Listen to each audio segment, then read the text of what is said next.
E aí, pessoas, a paz do Senhor para todos. Aqui quem vos fala é o Guilherme Góes. E hoje, finalmente, o segundo vídeo dessa nova fase do Estudando a Bíblia, estou trazendo para vocês uma reflexão a respeito do livro do Eclesiastes. Gostaria desde já de pedir a todos vocês que estão acompanhando aqui o canal, que por favor deixe o seu like, se inscreva no canal. Eu fico muito feliz que os inscritos desse canal se mantiveram bastante fiéis, mesmo com esse período tão grande de sem postar conteúdo. Muito obrigado a todos vocês aqui, que eu percebo que realmente gostam desse conteúdo. Obrigado pela força. E o seguinte, pessoal. Eclesiastes, ele é um livro que é muito diferente. Ele é um livro que ele destoa, ele é quase como se fosse um ponto fora da curva dentro da Bíblia Sagrada. Eu não sei se vocês também têm esse tipo de impressão. Você lê a Bíblia Sagrada e toda ela traz uma certa perspectiva, mas quando chega no Eclesiastes, essa perspectiva ela muda. E é uma coisa que eu acho extremamente fascinante. Eu sou o tipo da pessoa que eu tenho uma tendência, eu ainda não entendi ao certo porquê, mas eu tenho uma tendência a gostar de autores pessimistas.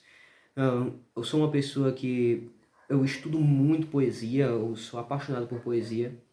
E, cara, tem um autor que me chama muito a atenção, que eu gosto muito desse autor, e principalmente pelo conteúdo das poesias dele, ainda que algumas pessoas digam, ah, cara, mas na nossa língua brasileira, na nossa língua portuguesa, tanto no que é aqui no Brasil, quanto em Portugal, nós temos vários autores que são autores muito superiores a ele, e em outros idiomas também, que eu também estudo poesia de outros idiomas, existem autores que são de uma envergadura muito maior.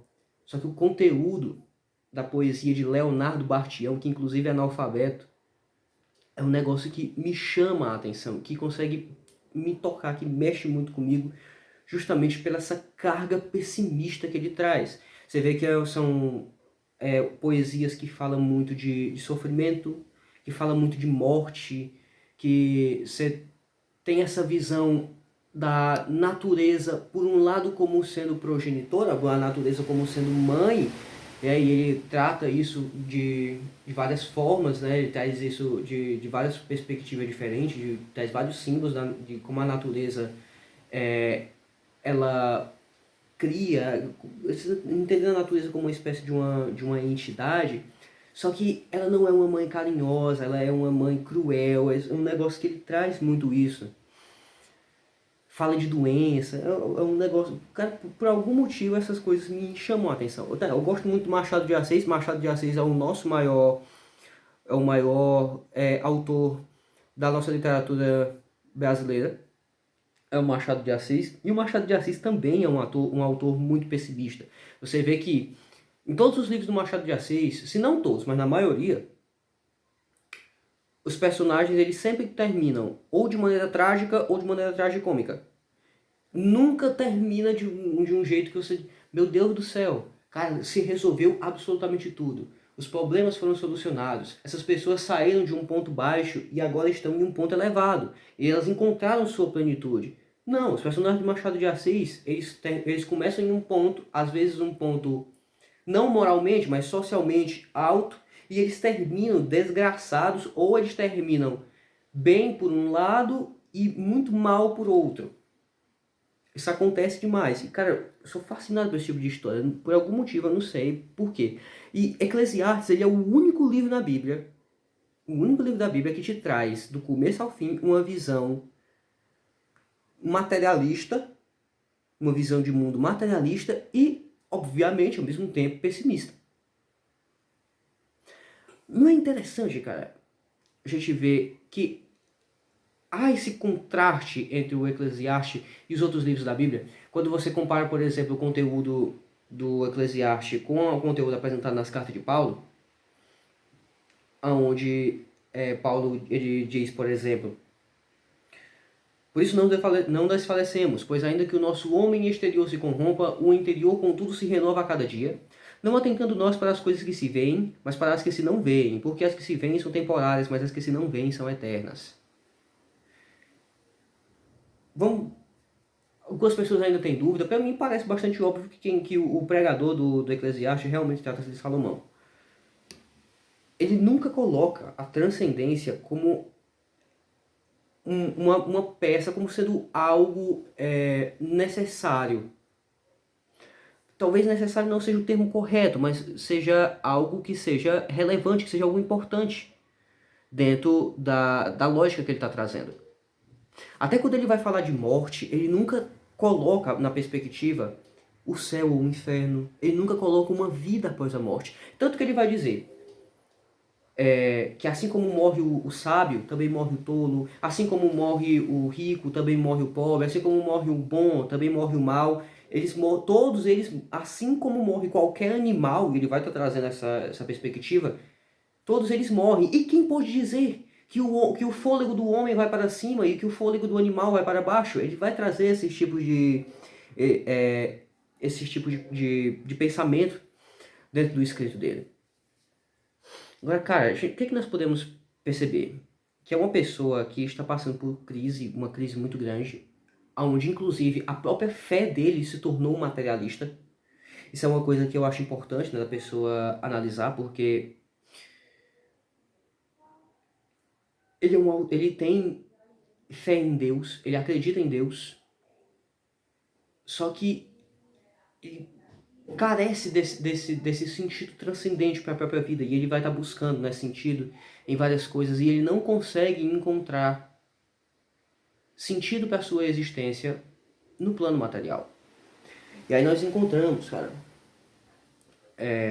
dentro da literatura, sobretudo da literatura de filosofia, da literatura de pseudo-filosofia contemporânea e moderna, vários exemplos de como que essa história vem se repetindo.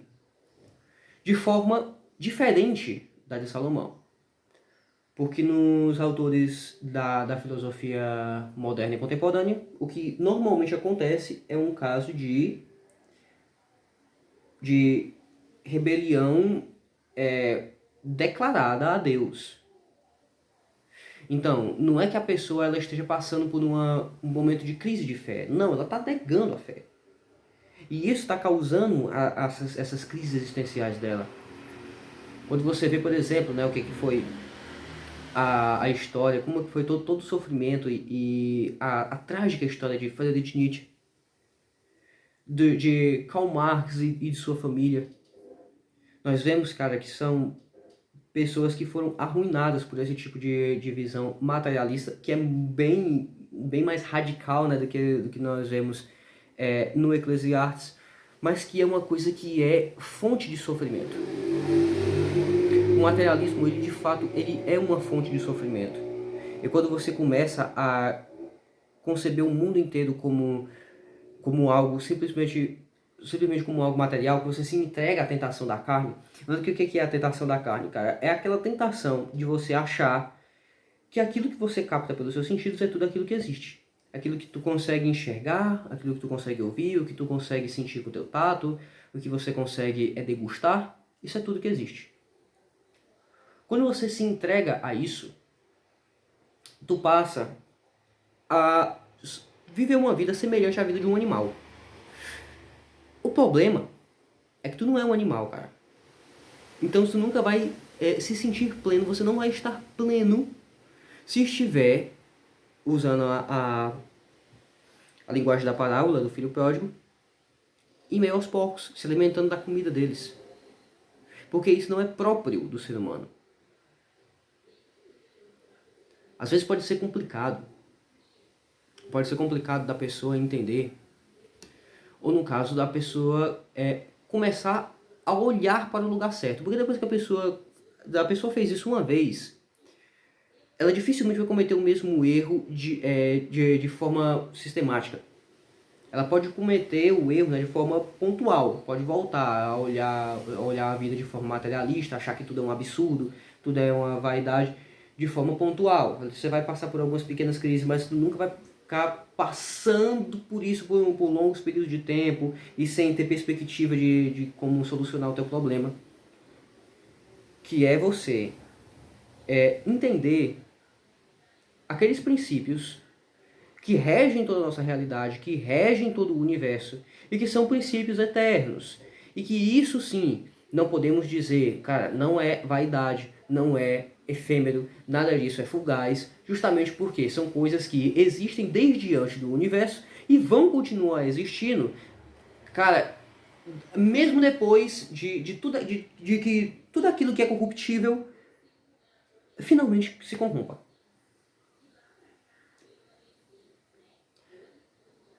E, obviamente, que todas essas coisas vão se encontrar em Jesus Cristo, todas essas coisas vão se encontrar em Deus, que é expresso, como já dizia, como ele mesmo se definia, né, como sendo sua essência, no amor. E eu gostaria de pedir a todos vocês que assistissem a última live, a primeira live que foi postada aqui nesse canal, onde nós falamos mais a respeito disso, né? Falamos mais a respeito do que é o amor e como que a pessoa faz para exercê-lo.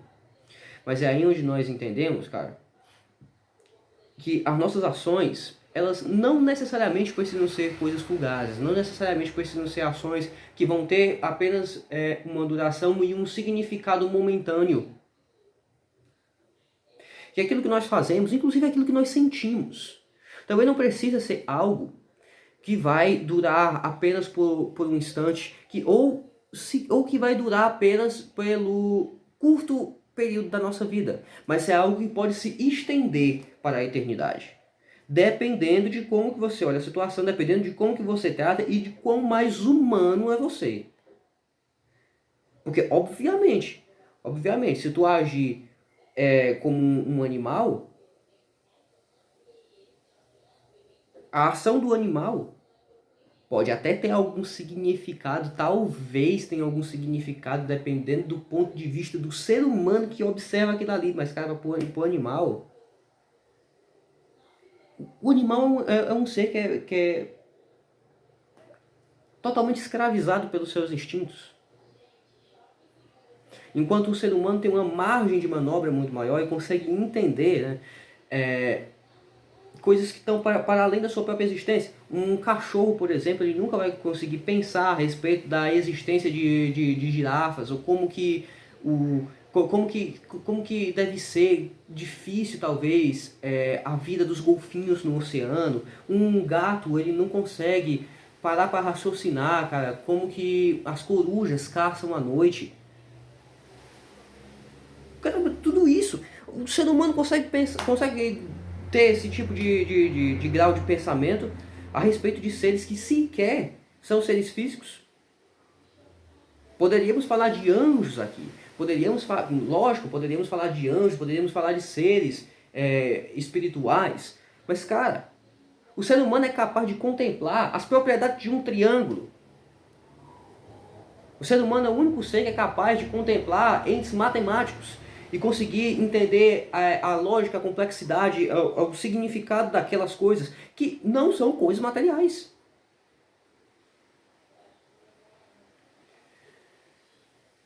Eu não consigo entender, de fato, o que estava acontecendo com Salomão naquele ponto específico da sua história. Não consigo entender, de fato, até porque nós não temos registros suficientes que nos contem mais a respeito da psicologia de Salomão, que nos contem mais a respeito do sistema de pensamento dele. Não é uma coisa que se faça necessário dentro das Sagradas Escrituras, não é esse, né, o propósito das Sagradas Escrituras. Acredito que muito por causa disso isso não está lá.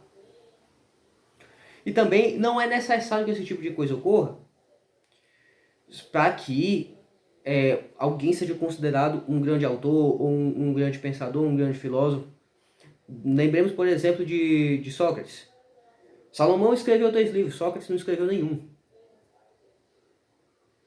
Então Salomão ele já está, pelo menos em quantidade de livros, ele está 3 livros à frente de Sócrates. Né?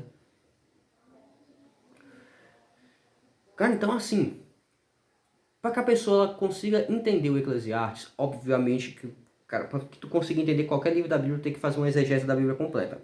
Só que o Eclesiastes, ele te exige que você tenha esse tipo de sentimento. De você analisar essa tentação de enxergar o mundo desse ponto de vista utilitário e materialista que é apresentado ali pelo livro de Eclesiastes, e você ficar contrapondo isso com aquilo que é apresentado nos outros livros das Sagradas Escrituras, inclusive nos outros livros escritos pelo próprio Salomão. Você vê que, por exemplo, o Eclesiastes te mostra a vida sob o ponto de vista da vaidade, enquanto o Cantares te mostra a vida do ponto de vista do amor. Enquanto um mostra tudo como fugaz, o outro mostra tudo como eterno. Então, faz-se mister. Primeiro que nós tenhamos esse... Eu acho, cara, que é salutar, sabe? Que todas as pessoas elas tenham esse amor, que tenham um apego pelo Eclesiastes, e que esse amor, ele te leve a buscar entender o que de fato esse livro tá se referindo. Poderíamos trazer, eu acho que eu vou até trazer depois, não em forma de vídeos completos, mas talvez em forma de vídeos curtinhos e shorts, alguns erros que as pessoas às vezes cometem por estar lendo Eclesiastes e ficar pegando o texto e tirar totalmente fora de contexto e interpretar o negócio de um jeito que não cabe dentro da proposta do que estava sendo explicado por Salomão. Então, eu espero que esse vídeo aqui ele tenha sido edificante para todos vocês. O vídeo vai ficando por aqui. Novamente peço aqui que você dê uma olhada nos vídeos que vão ser colocados aqui nas telas finais, que acesse os outros vídeos que foram postados aqui no canal. Se inscreva se você achar o conteúdo interessante, deixe seu like. Até a próxima, tchau e amém.